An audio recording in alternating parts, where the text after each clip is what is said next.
आज हम विज्ञान भारती कक्षा 7 जंतुओं एवं पौधों में परिवहन के अभ्यास प्रश्नों को हल करेंगे। पहला प्रश्न है, निम्नलिखित प्रश्नों में सही विकल्प छांटकर अभ्यास पुस्तिका में लिखिए।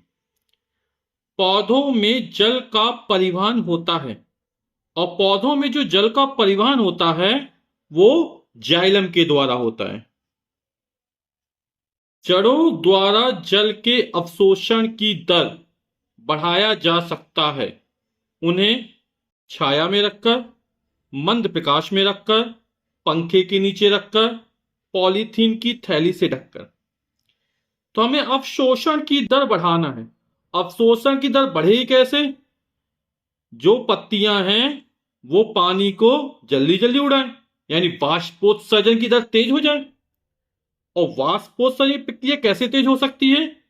जब उस पौधे को पंखे के नीचे रख देंगे, है ना।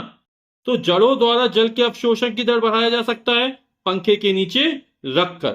ठीक है, तो यहां पर यह विकल्प सही हो जाएगा, क्योंकि पंखे की जो हवा होती है वो वाष्पोत्सर्जन की दर या वाष्पोत्सर्जन की प्रक्रिया को तेज कर देती है, जिससे पौधों को अधिक पानी सोखने की जरूरत पड़ती है ना। रक्त का लाल रंग किस वर्णक के कारण होता है? और जो रक्त का लाल रंग होता है वो किसके कारण होगा? आप लोग समझ गए होंगे, है ना। हीमोग्लोबिन। हीमोग्लोबिन क्या करता है? रक्त को लाल रंग प्रदान करता है। विश्राम की अवस्था में एक व्यक्ति की नाड़ी स्पंदन होती है, और ये कितनी होती है? ये 72 होती है। प्रश्न क्या 2 है, रिक्त स्थानों की पूर्ति कीजिए। वे रक्त वाहिनियां जो हृदय से ऑक्सीजन युक्त रक्त को शरीर के सभी भागों में ले जाती हैं, उसको क्या कहते हैं? धमनियां कहते हैं। वो धमनियां कहलाती है ना। रक्तवाहिनियां 3 प्रकार की होती हैं, धमनी, शिरा और केशिका। ठीक। वे रक्त वाहिनियां जो कार्बन डाइऑक्साइड युक्त रक्त को शरीर के सभी भागों से वापस हृदय में ले आती हैं कहलाती हैं, तो ये शिराएं कहलाती हैं। यहां धमनियां हो जाएगी। हृदय का लयबद्ध शिथिलन और संकुचन कहलाता है। यह कहलाता है स्पंदन, या जिसको बोलते धड़कन, है ना। तो स्पंदन या धड़कन कहलाता है। पौधों में भोजन के संवहन के लिए नामक ऊतक होते हैं। जो जल का संवहन होता है वो जाइलम के द्वारा होता है ना। और जो भोजन का संवहन होता है वो किसके द्वारा होता है? फ्लोएम के द्वारा होता है। जाइलम और फ्लोएम क्या ये ऊतक हैं। रुधिर को थक्का बनाने में सहायता करती हैं। और कौन सहायता करती हैं? रुधिर प्लेटलेट्स। रुधिर प्लेटलेट्स रुधिर को थक्का बनाने में सहायता करती हैं।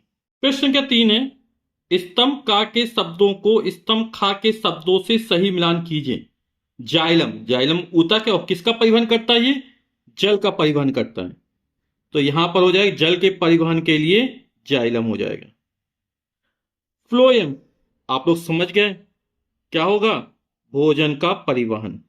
रंध्र, रंध्र क्या होते हैं? पत्तियों पाए जाते हैं, और ये क्या करते हैं? वाष्पोत्सर्जन।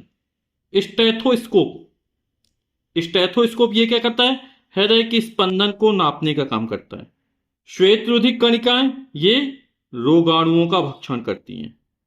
प्रश्न के 4 है, निम्नलिखित में सही कथनों के सामने सही तथा गलत कथनों के सामने गलत का निशान लगाइए।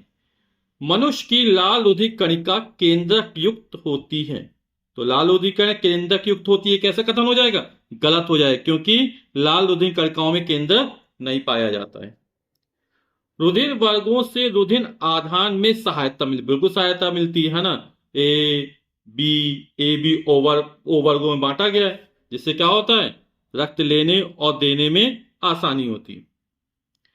रुधिर वर्गों का निर्धारण एंटीजन द्वारा होता है, यह भी बिल्कुल सही है।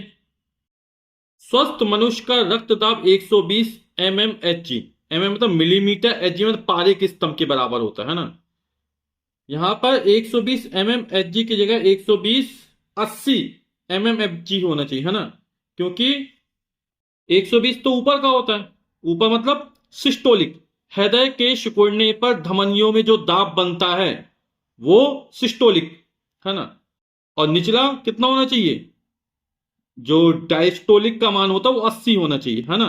डायस्टोलिक मतलब हृदय अगली धड़कन से पहले जो आराम करता है ना, तब का दाब कितना होना चाहिए, 80 होना चाहिए। यानी ऊपर का दाब 120 और नीचे का दाब 80। ऊपर यानी सिस्टोलिक, नीचे यानी डायस्टोलिक।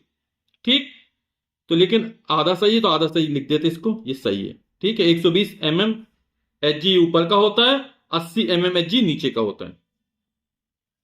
प्रश्न के बाद रुधिर के कार्यों को लिखिए। अगला प्रश्न है रुधिर के कार्यों को लिखिए। तो इसका उत्तर हो जाएगा रुधिर के क्या कार्य है। पहला है शरीर में ऑक्सीजन, पोषक तत्वों और हार्मोन जैसे महत्वपूर्ण पदार्थों को कोशिकाओं तक पहुंचाना है। दूसरा है उत्सर्जी पदार्थों जैसे यूरिया, CO2 यानी कार्बन डाइऑक्साइड, लैक्टिक अम्ल को बाहर करना। और तीसरा शरीर का ताप नियंत्रण करना। अगला प्रश्न है हृदय के कार्य लिखिए।